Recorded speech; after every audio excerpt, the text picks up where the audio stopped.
Hi, my name is Dorcas. I'm 25 and I'm a local renting in Singapore. I've been renting for about 3 to 4 months now, depending on when this video goes out.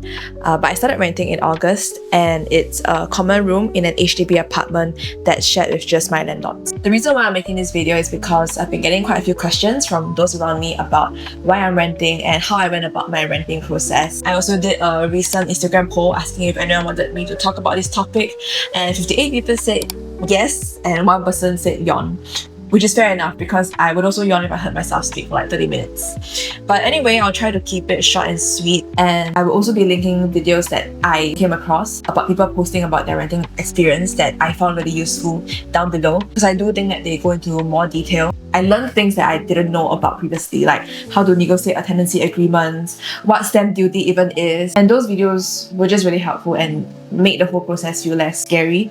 So I hope that this video can be the same for you too. In this video, I'll be breaking down my experience into a few parts: why I'm renting, how much I'm paying, what made this place a right fit, what my process was like, and also some advice on what to consider if you are renting for the first time. Also, I'm aware that like my hair is flying, but I have my fan blasting at me because it's so hot outside and I can't turn on the aircon until at night because that's in like my agreement. So just renting things. To be honest, I always thought I was someone who would stay with my parents until I either bought my own place or settled down with a life partner. But when I was around 21, 22, that's when I started considering to rent. And that was during periods when family life at home had started to feel too difficult than what I could handle. But of course, being the financially insecure undergrad that I was back then, that option wasn't possible yet. When I started working full-time, I did consider renting again, but it wasn't that much of an urgent need. This time around, there was a more urgent need. To improve certain relationships in my family, I felt that a healthy separation was needed so that I could be better able to relate to my family from a place of psychological safety and with a more regulated nervous system. And in that way, be better able to show care and concern for those that I love.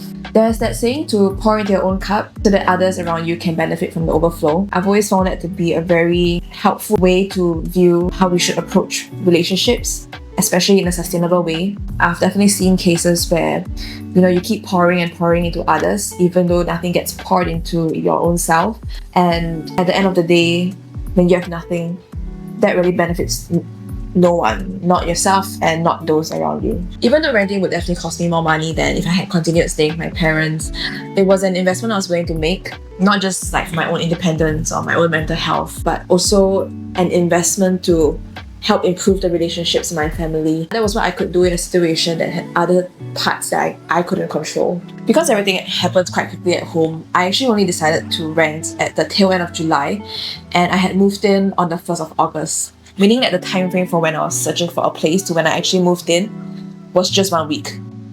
And that was very stressful. It had to be a quiet and fast move, so only 2 people in my life who had to know knew. I was actually trying to juggle my full-time job all at the same time as I was trying to figure out how to go about things, settling on a place, sorting out my documents, confirming the contract, packing my life up, settling other logistics.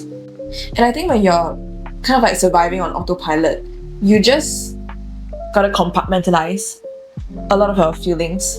So even though during that period probably seemed quite normal to those around me, but in reality I was facing a lot of grief, a lot of stress, worry, fear, guilt, anxiety, and that was not a fun place to be in. I'm sharing all this truthfully because I don't want to glamorize my experience when it wasn't a glamorous one. I know many people who share about their experiences online share because like it's an exciting period, and I've come across vlogs of like people who have moved out because they can or they want to, like these young adults moving and their family helping them and all, and it's so nice. But my case wasn't like that, and I know I'm not the only one. I'm sure there are people out there who also rent out of a bit more difficult circumstances, and I have friends who are also thinking of renting because things are a bit difficult back home. So all this to say is that I hope that by sharing this part of my story, it will help anyone who is going through something similar to feel less alone and to know that you can do it. Don't be afraid even if it feels scary. Just trust yourself and everything is figured outable.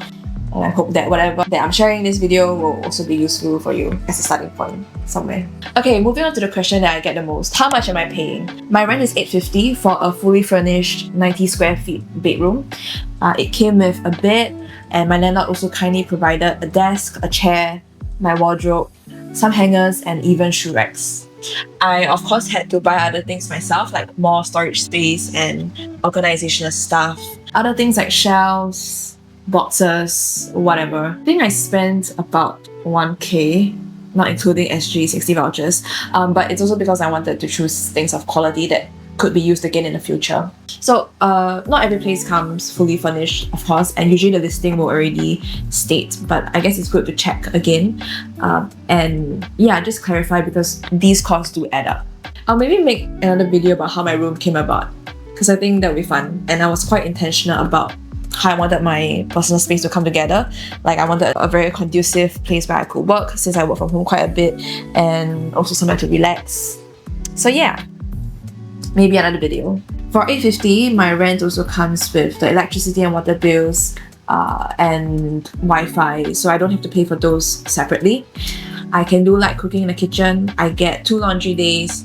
I can turn on the air conditioning, but only at night. I have no curfew. Did I already say I can do light cooking in the kitchen? Yes, I think so. Sorry, my brain is buffering a little bit. This is why I have like my notes beside me and my laptop open. Yeah, I prepared stuff to say, okay. But I find that like it gets hard if I plan too much. So sometimes it's just better to say out without overthinking my lines. Different landlords will have different arrangements. This is just what mine is. I think what I'm paying for is quite reasonable in terms of the market rate that I generally see, especially considering that I'm the only tenant. So the landlords are taking the master bedroom, which has their own attached toilet, and I'm the only tenant, which means that the guest toilet is all mine and I don't have a share. It honestly wasn't a big deal to me if I had to have housemates, but I have come to appreciate the peace and quiet and privacy that comes with being the only tenant. I think I'm just very lucky as well, because my landlords are such lovely people. They're around my age and they're really chill. I don't know if they'll ever see this video, but if they do, that's fine. Fun fact is that I tried filming this the other day, and it was like early in the morning. I was talking about like renting and how it's been with my landlords, and then I heard my landlord coming out of her room, and then like I froze up because I just suddenly got very awkward and self-conscious, even though I'm not saying anything like wrong, you know what I mean? Yeah, I'm just camera shy. Like I mentioned, I didn't actually have a lot of time to browse for places given the urgency of my situation. I ended up only having like 3 places shortlisted across the different platforms I was on. This ended up being the one and only place that I viewed and was already like, okay, settled. But just to share a few factors that guided my sense of suitability for a place. Firstly, when I entered the neighborhood, I saw a lot of kids playing around downstairs, and that was my first good sign of general safety. Secondly, the vibe check with my landlord was very positive.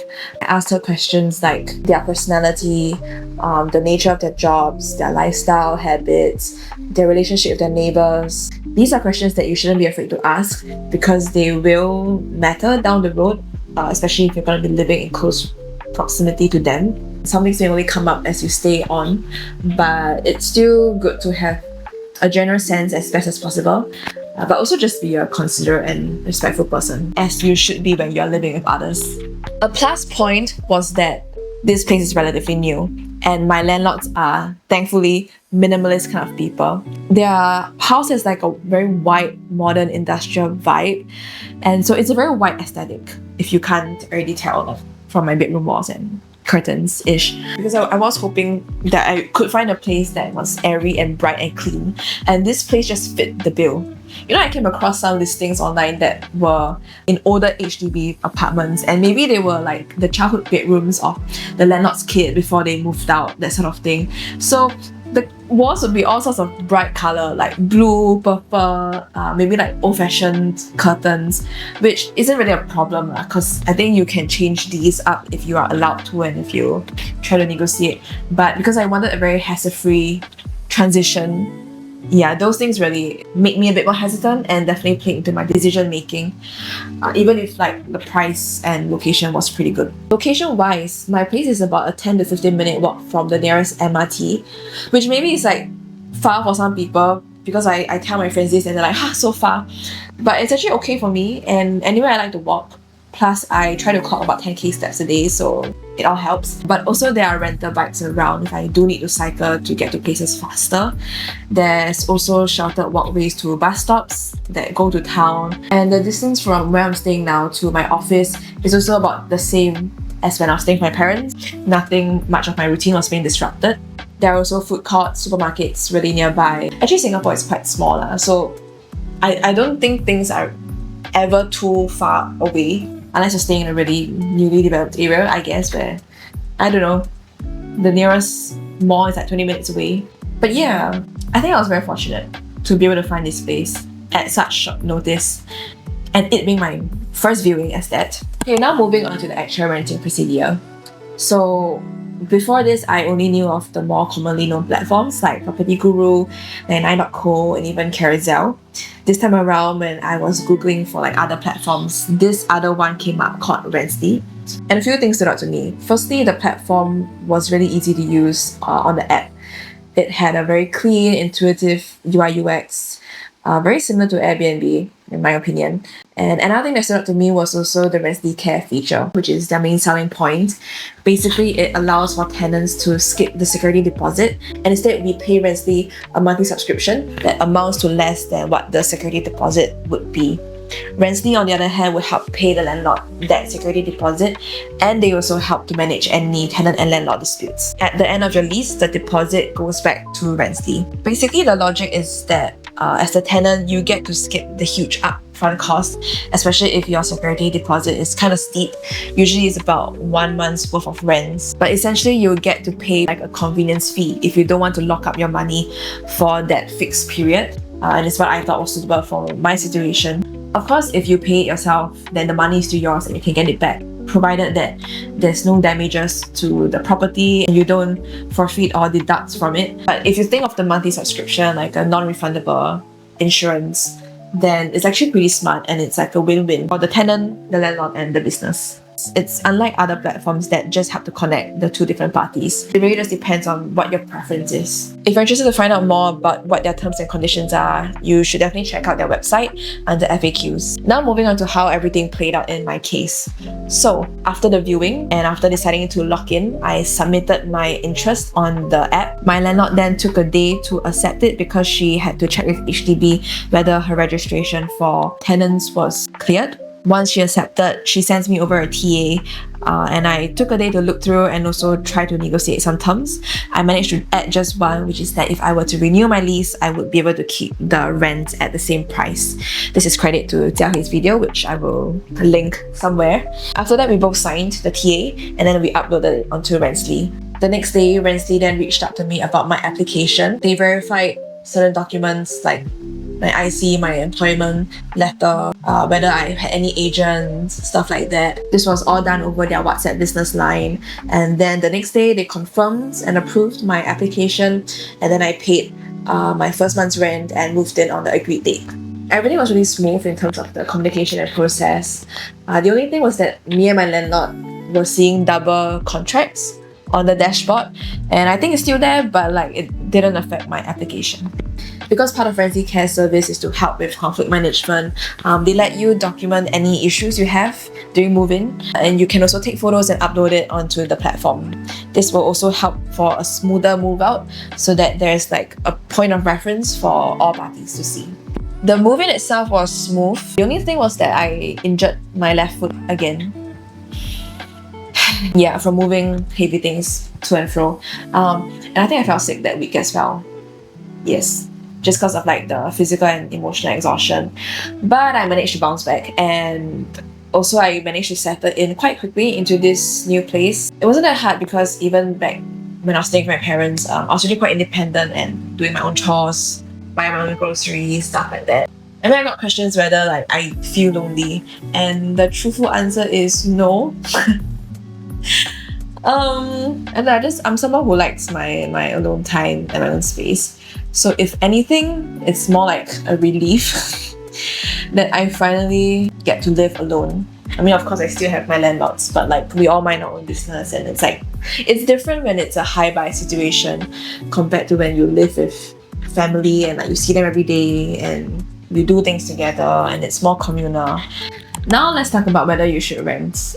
If you're thinking about renting and aren't really sure if it's financially realistic for you to, or you don't know how needful it is. I mean, I do want to say that affordability and everyone's personal need looks different, but here's just my take for what it's worth. For affordability, there are a few sources online that give a guide on how you should allocate your income.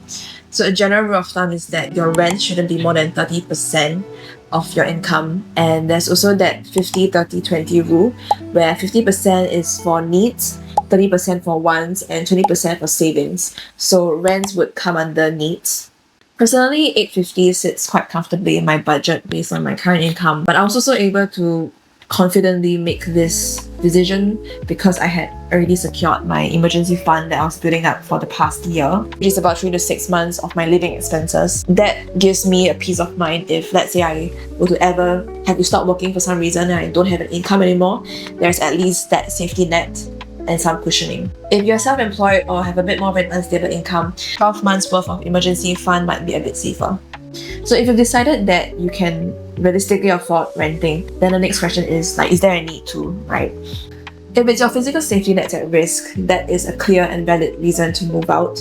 That should be your priority. Emotional safety, on the other hand, is something I think less talked about or a bit more iffy. Some people say that staying with parents is free or at least cheaper if you're contributing to your family's expenses or giving your parents allowance, which is what I was doing when I started working full-time. It might make financial sense for some to just tough it out, but for those who perhaps have a more unpredictable and volatile family home environment, I think it's worth considering how much that is costing you that cannot be relieved or bought with money. Sometimes renting isn't just about the money itself, it's also an emotional and mental investment in your own well-being in a way that contributes to who you are as a person and also who you want to become. And in my case, also an investment to help protect certain relationships in my life before they completely fall apart. For me, I value being able to shop in life with confidence, clarity, and energy, and to feel aligned in my relationships in my life. So I knew that for that to happen, I had to also change my living environment. Everyone's case is different, everyone's family dynamic is different, everyone's threshold tolerances are all different. So it really boils down to what you feel is best for yourself, because only you know your situation best, and this is your life.